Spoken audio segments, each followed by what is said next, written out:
and we're going to be working very hard. But we've had a lot of very good conversations. I will say until we came along, the Biden administration didn't speak to Russia whatsoever.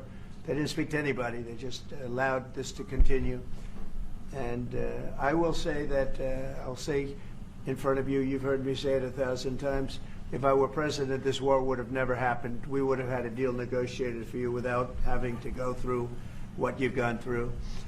But your soldiers have been unbelievably brave. We've given them great equipment, but somebody has to use the equipment. They've been unbelievably brave, and we give them great credit.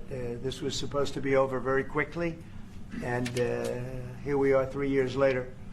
So I give tremendous credit to your generals and your soldiers and yourself in the sense that it's been very hard fighting, very tough fighting. They're great fighters, and you have to be very proud of them from that standpoint. But now we want to get it over with.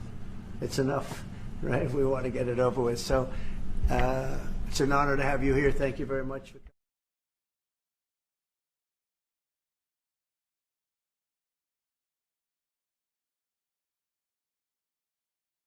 What was your second question? My second question for President Zelensky. Do you ever? Why don't you wear a suit? Why don't you wear a suit? You're the highest level in this country's office, and you refuse to wear a suit. Just want to see if you do you own a suit? Yeah, problems. A lot of Americans have problems with you not respecting. I don't have such. office. I will wear a costume after this war will finish. Okay. Yes, maybe one. Maybe something like this. yours. Yes. That'd be great. Maybe something better. I don't know. We will see. Maybe something cheaper than. Yeah. Thank you. President Trump. And I do like your clothing, by the way. Yeah, really? Even though I think he's a great guy, by the way. But I don't know if you two like each other, but you know what? I think he's dressed. I like this guy. I don't. I think he's dressed beautiful. So I have more. I have more serious things than answer on such Yes, questions. that's a I will good- answer on more serious good questions if statement. I can. Yes. Yeah. So.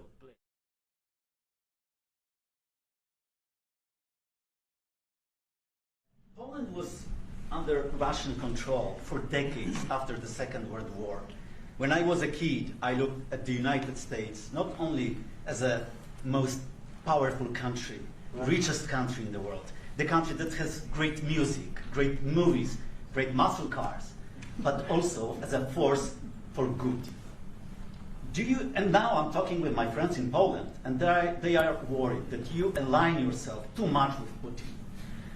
What's your message for them? Well, if I didn't align myself with both of them, you'd never have a deal. You want me to say really terrible things about Putin and then say, "Hi, Vladimir, how are we doing on the deal?" That doesn't work that way. I'm not aligned with Putin. I'm not aligned with anybody. I'm aligned with the United States of America and for the good of the world. I'm aligned with the world, and I want to get this thing over with. You see the hatred he's got for Putin. It's very tough for me to make a deal with that kind of hate. He's got tremendous hatred, and I understand that, but I can tell you the other side isn't exactly in love with, him either. So it's not a question of alignment. I'm aligned with the world. I want to get the thing set. I'm aligned with Europe. I want to see if we can get this thing done. You want me to be tough? I could be tougher than any human being you've ever seen. I'd be so tough. But you're never going to get a deal that way. So that's the way it goes. All right, one more question. I want to respond to this. So look, for 4 years in the United States of America, we had a president who stood up at press conferences and talked tough about Vladimir Putin, and then Putin invaded Ukraine and destroyed a significant chunk of the country.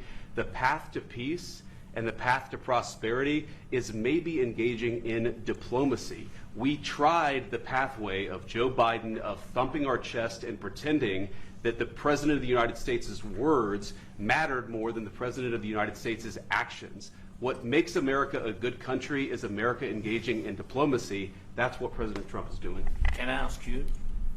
Sure. Yeah. Yeah. Okay. So.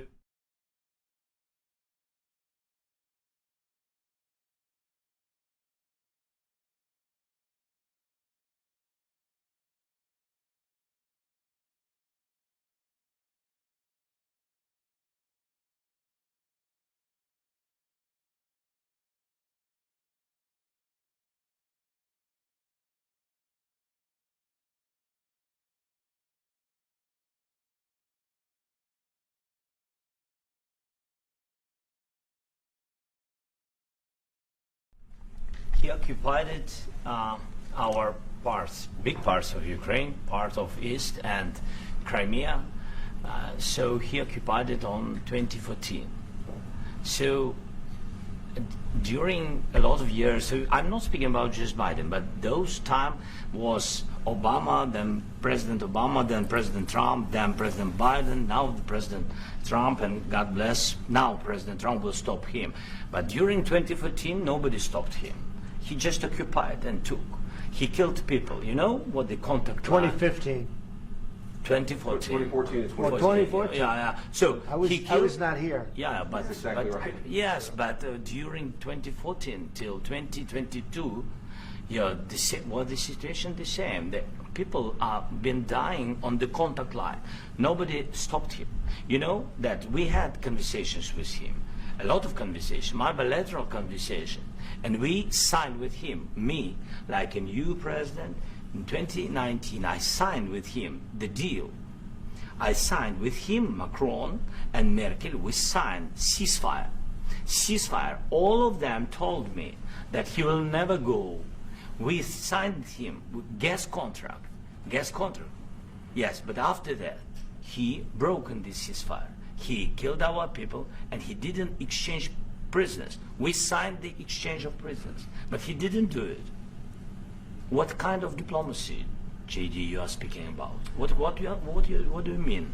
I'm talking about the kind of diplomacy that's going to end the destruction of your country. Yes, but if you are not strong... Mr. President, with respect, I think it's disrespectful for you to come into the Oval Office and try to litigate this in front of the American media. Right now, you guys are going around and forcing conscripts to the front lines because you have manpower problems. You should be thanking the President for trying to bring an end to this conflict. Have you ever been to Ukraine that you say what problems we have? I have been to. Come once. I've actually watched and seen the stories, and I know what happens is you bring people, you bring them on a propaganda tour, Mr. President. Do you disagree that you've had problems? What, bringing people into your military? We have and do you think that it's respectful to come to the Oval Office of the United States of America and attack the administration that is trying to prevent the destruction of your country? A lot of questions. Let's start from the beginning. Sure. First of all, during the war, everybody has problems. Even you, but you have nice ocean and don't feel now, but you will feel it in the future. God bless. You don't know that. God bless. You don't God know bless. that. You will not have a war. Don't tell us what we're going to feel. We're trying to solve a problem. Don't tell us what we're going to feel. I'm not telling you. Because I'm you're in no answering on this position to question. dictate that. That's Remember exactly this. what I'm not You're in dictating. no position to dictate what we're going to feel. You We're will- going to feel very you will good. Feel influenced. We're going to feel very good and telling very you, strong. You will feel influence. You're right now not in a very good position. You've allowed yourself to be in a very bad position, and he happens to be right about From it. the very beginning of the war. You're not Mr. in a Brown, good position. You don't have the the cards right now. With us, you start having not playing cards. But cards. right now, you I'm don't. very Yeah, you're playing serious, cards. Mr. President. You're I'm playing very cards. serious. You're gambling I'm the with the president lives in of war. millions of people. You think- You're gambling with World War III. what do you You're think about? gambling with What do you World think War about? III. And what you're doing is very disrespectful to the country, this country. That's with back all to you. respect to you, Far country. more than a lot of people said very they respect. should have. Have you said thank you once? This A lot entire of meeting? times. No, in this Even entire meeting, today. have you said thank Even you? today. You went to Pennsylvania and campaigned for the opposition in October. Offer some words of appreciation for the What- United States what of are you America speaking about? and the president who's trying to save your country. Please, you think that if you will speak very loudly about the war, you He's can... not speaking loudly. He's not Yeah. speaking loudly. Your country's Can I- in big can- trouble. can I Wait a minute. answer? No, Can you've I done a lot answer? of talking. Your country is in big trouble. I know. You're not I winning. know. You're not winning this. I, You have a damn good chance of we are coming out staying, okay because of Mr. us. President, we are staying in our country, staying strong from the very beginning of the war. We've been alone, and we are thankful. I said thanks You haven't in been this alone. cabinet, You and haven't not been only alone. in this cabinet. We gave you, through I this said thank stupid you. president, $350 billion. You voted we gave for you your military president. equipment, You and your voted men for are your brave, president. but they had to use our military. What about if, West? if you didn't You have our invited military me. equipment, You invited if me you to didn't speak. have our military equipment, this war would have been over in 2 weeks. In 3 okay? days, I heard it from Putin. In 3 days. This is something Maybe new. less. In 2 weeks, of course, yes. It's going to be a very hard thing to do business like this, I tell you. Just say thank you. I said a lot of times thank you to American people. Accept that there are disagreements, and let's go litigate those disagreements rather than trying to fight it out in the American media when you're wrong. We know that you're wrong. But you see, I think it's good for the American people to see what's going on I over there. understand, sir. I think it's I very understand. important. That's why I kept this going so long. You have to be thankful. You don't have the I'm cards. thankful. You're buried there. Your people are dying. tell you You're again, running I low know. on soldiers. Don't- Listen, don't, please, you're running Mr. low on President. soldiers. It would be a damn good thing. Mr. And then President. then you tell us, I don't want a ceasefire. I don't want a ceasefire. I want to go and I wanted this. Look, if you could get a ceasefire right now, I tell you, you take it so the bullets stop flying and your men stop getting killed. Of course, we want to stop the war. But But you're I saying said, you don't want a ceasefire? But I said to you, I want a ceasefire. with guarantees. Because you'll get a ceasefire faster than an agreement. Ask our people about ceasefire, what they think. That wasn't doesn't with matter me. for you what- that what wasn't this with me. means. It That was with wasn't with a you. guy named Biden, who was not a smart person. This That is was your, with, this that was is with your Obama. president. It was your president. Excuse me. That was with Obama, who gave you sheets, and I gave you javelins. Yes. I gave you the javelins to take out all those tanks.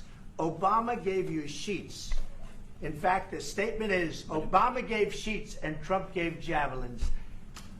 You got to be more thankful, because let me tell you, you don't have the cards. With us, you have the cards. But without us, you don't have any cards. One more question to this Vice President. I'm sorry. It's going to be a tough deal to make, Um, because the attitudes have to change. what if Russia breaks ceasefire? What if Russia breaks peace talks? What do we do then? I understand that it's a heated conversation right now. What are you but saying? What She's if asking, what if Russia Putin breaks the ceasefire?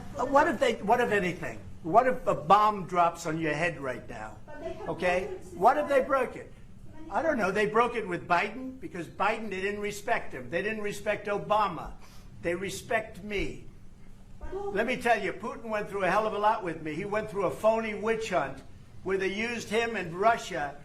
Russia. You ever hear of that deal? That was a phony Hunter Biden, Joe Biden scam. Hillary Clinton, Shifty Adam Schiff. It was a Democrat scam. And he had to go through that. And he did go through it. We didn't end up in a war. And he went through it. He was accused of all that stuff. He had nothing to do with it. It came out of Hunter Biden's bathroom. It came out of Hunter Biden's bedroom. It was disgusting. And then they said, oh, the laptop from hell was made by Russia. The 51 agents. The whole thing was a scam. And he had to put up with that. He was being accused of all that stuff. All I can say is this. He might have broken deals with Obama and Bush, and he might have broken them with Biden. He did, maybe. Maybe he didn't. I don't know what happened. But he didn't break them with me. He wants to make a deal. I don't know if he can make a deal. The problem is I've empowered you to be a tough guy. And I don't think you'd be a tough guy without the United States. And your people are very brave. But you're either going to make a deal or we're out. And if we're out, you'll fight it out. I don't think it's going to be pretty, but you'll fight it out. But you don't have the cards. But once we sign that deal, you're in a much better position. But you're not acting at all thankful. And that's not a nice thing. I'll be honest, that's not a nice thing. All right, I think we've seen enough. What do you think? What's this negotiation going to look like? This is going to be great television, I will say that.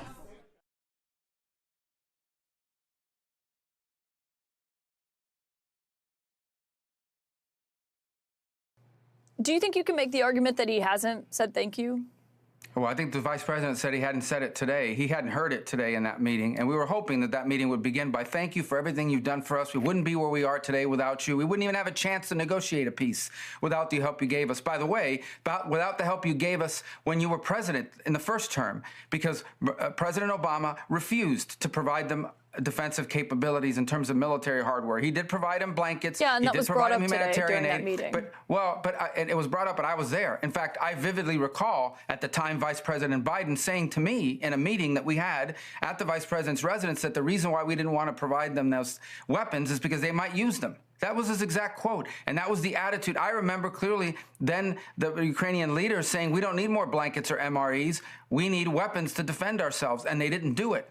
President Trump did. He provided them weaponry, some of it, much of it, which was used at the beginning of this war. And without those weapons being in their stocks, this war could have been over very quickly, 2, 3, 4 days. Another pot shot that Zelensky took today, when the president pointed that out, you know what Zelensky said? He said, yeah, we've heard that from the Russians. That's not a Russian narrative. That was the official position, okay, of the United States. I vividly recall being briefed by leaders in the Biden administration telling us that this war was going to be over in 5 to 6 days. They believed that that was their assessment at the time. And it wasn't the case because of the weapons that Ukraine had in its stocks because of President Trump in his first term. So he should have been grateful for that and grateful for what we're doing now. And one more point. It's not just President Trump. There's news reports out there from NBC News, at least is one of the places I recall, reporting that Biden had a shouting match with Zelensky for not being grateful and not being thankful for everything that was provided back in 2022. Now, that didn't happen in front of the press. That was leaked, but it got out there.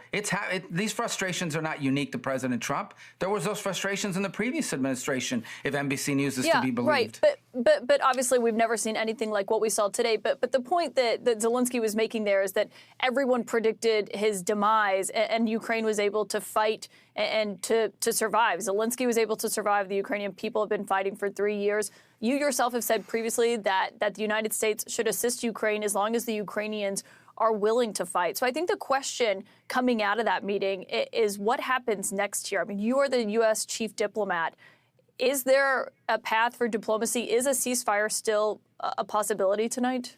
Well, number one, you know who else said that Ukraine is very brave and very valiant? President Trump. He said it today. He said it repeatedly. Your soldiers have been very brave. Your fighters have been very brave. Your people have been very brave. He said that repeatedly.